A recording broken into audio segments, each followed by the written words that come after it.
Right, Shalom. First and foremost, I would like to give all praise and glory to Yahweh Bashim Al Shabbat Shem Kakwadash. Double honors to the apostles and the elders of GMS who rule well, teach well, being great examples to his younger brothers. And peace and blessings, salutation, hopeful lake out there pushing his word and truth. And in sincerity across the four winds in the name of Yahweh Bashim Al Shah, pushing to get up out of here. Shalom to the hopeful lake, the believers, the listeners whom have came back to the obedience of the scriptures through faith in Yahweh Bashim Al Shah.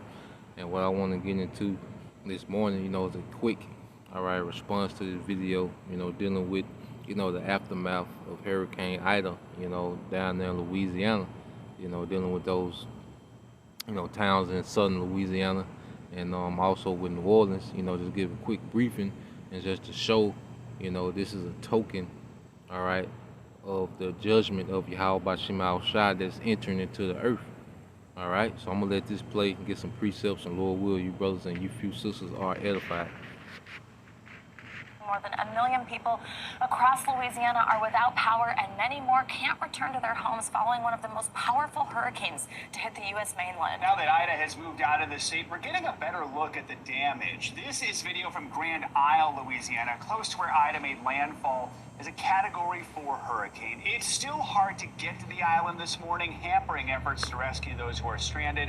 Parts of some of the roads are gone, and many homes are damaged beyond repair. According to the president of Jefferson Parish, Grand Isle's mayor thinks everyone in town survived, that 100% of the buildings there were damaged or destroyed. And that's why I wanted to harp on. It said 100%, 100% of the standing infrastructure, was damaged or destroyed. All right. Now we know the scriptures speak about destruction in the form of complete desolation, especially when it's speaking of America. And let's just get some quick examples. There's plenty of examples. I just want to harp on, two. When you go to the book of Joel, the 3rd chapter, in the 19th verse, it says, Egypt shall be a desolation. And this is speaking about spiritual Egypt. All right, and Edom shall be a desolate wilderness.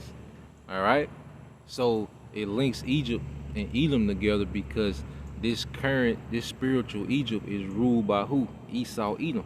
All right, Esau is a new pharaoh. All right, of spiritual Egypt, and the judgment that's pronounced in prophecy is a judgment of desolation. America will be 100% destroyed. All right, by thermonuclear missiles. And this is just a token. When I heard that 100%, I said, that's complete judgment, man. You see? There ain't gonna be no standing structures in America. It's gonna be, like the scripture said, a wilderness. All right? So reading again, it said, Egypt shall be a desolation, and Edom shall be a desolate wilderness for the violence against the children of Judah, because they have shed innocent blood in their land. Yeah, because America, was the chief place of punishment, for Israel, and the Negroes, pretty much was the token, they was the face of captivity, within this rulership, and Esau Edom took it too far, all right. So since Esau Edom took it too far, Yahweh Bashim Al Shah, he's gonna have that same energy and judgment and leave this place desolate. Now I want to get another quick one. All right, 100%. Now when you go to 2nd Esdras, chapter 15. All right, this 2nd Esdras 15 and 11. It said, but I will bring them, and that them is the elect, with a mighty hand and a stretched out arm, and that's Yahweh Shai, the mighty hand of the Heavenly Father, and smite Egypt with plagues. And we're seeing that happening now. These storms, which cause famines and, homelessness, that's a plague.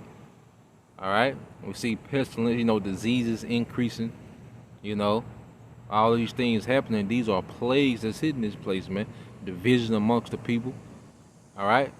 It says, and smite Egypt with plagues as before, and will destroy all the land thereof, man. 100%, 100% of the land mass of America will be completely destroyed. All right, America will be never inhabited, man. You know, you would not be able to tell what state was where, what city was where. It was going to be completely laid flat. You see, and this is the judgment pronounced from on high. All right, let's go. Let's get Peter. Let's get 2 Peter. What does it say in 2 Peter?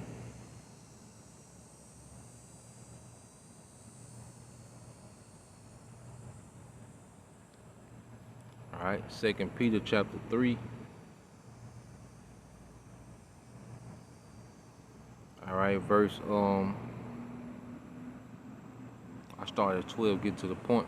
It said, looking for, 2 Peter 3 and 12 said, looking for and hastening unto the coming of the day of the Most High, wherein the heavens being on fire shall be dissolved, and the elements shall melt with fervent heat. You see? Complete destruction, man. Desolate. This is what's going to leave America desolate, is that fervent heat from the missiles and that fire from the chariots, man. All right. Now I want to touch on another point real quick. You know, when I heard that 100%, it just made me think of that judgment of desolation that's coming to America. All right. The Most High is going to make a statement on how He judges America. In nearby Lafitte, this is the scene. The parish president says the town is underwater in ways they have never seen before. At least 135 people have been rescued from the floodwaters so far. And in New Orleans, the entire city remains in the dark, and some could be without power for weeks. The city's mayor is now warning people who left ahead of the storm, do not come back until further notice. Joining us now from New Orleans is NBC News correspondent Jay Gray.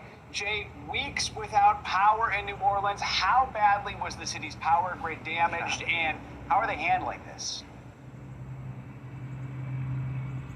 Yeah, Joe, Savannah, good morning to you. We'll start with the end of your question first. And right now, everything going as best you could imagine. People with a good can-do spirit and saying that they can get through this, but understanding it's going to take some time. Remember, it's hot, it's humid here. It's going to get difficult the longer this lingers. And you're right, it's going to take a while. Here's the situation with the power. There are 8 transmission lines that run all of the electricity into New Orleans. They're in the Mississippi River right now. They were knocked down from a tower and pushed into the river. They've got to be extracted, they've got to be repaired and somehow elevated again. When you just think about that process, it's an ominous task, and it's going to take a lot of time. So I don't see that there's any way, and I think most that I've talked to here agree, that this power can be restored within the next couple of weeks. It's going to be a long haul, like so much in this region right now. So there you have it, man. You know, they're telling, people pretty much, if you're out of the city, don't come back until they tell you. And we know, all right, Esau Edom is working his wickedness within this, man. All right, we understand that he capitalizes, all right, on chaos and crisis, man. He never lets a good crisis go to waste, as the saying goes. And so you have 8 power transformers that run the whole city of New Orleans, and supposedly they're underwater now, under the Mississippi River. So they had to be retrieved, out the water, stood back up, and repaired. So we know that's gonna be, a task. And Esau Edom gonna draw it out, man, because he's finna work wickedness, man. Now, when you go into the scriptures, there's real quick. This is Proverbs 4:16, and this is the mindset of Esau Edom. For they sleep not, except they have done mischief, and their sleep is taken away, unless they cause some to fall. Yeah, so this man is up to mischief, man. All right? You mean to tell me that a city that brings in this much revenue, one of the biggest tourist cities in the world, all right, that they only had, 8 transformers to bring in power to that city? There's no backup generator, there's nothing. All right, but see, with this crisis, he can control what sections of New Orleans have power and what doesn't, man. And who finna get their woe out, man. All right, but it's judgment. All right, because there's a lot of wicked niggas and women, all right, in America. In New Orleans, man. you know, in America as well, you see. But the emphasis is on New Orleans with this specific, you know, crisis, man. So just a quick update, you know, and also just something I picked up, just going into the desolation, the 100% desolation that's to come to America, man. So Lord will, you brothers and you few sisters edified till next time I say shalom.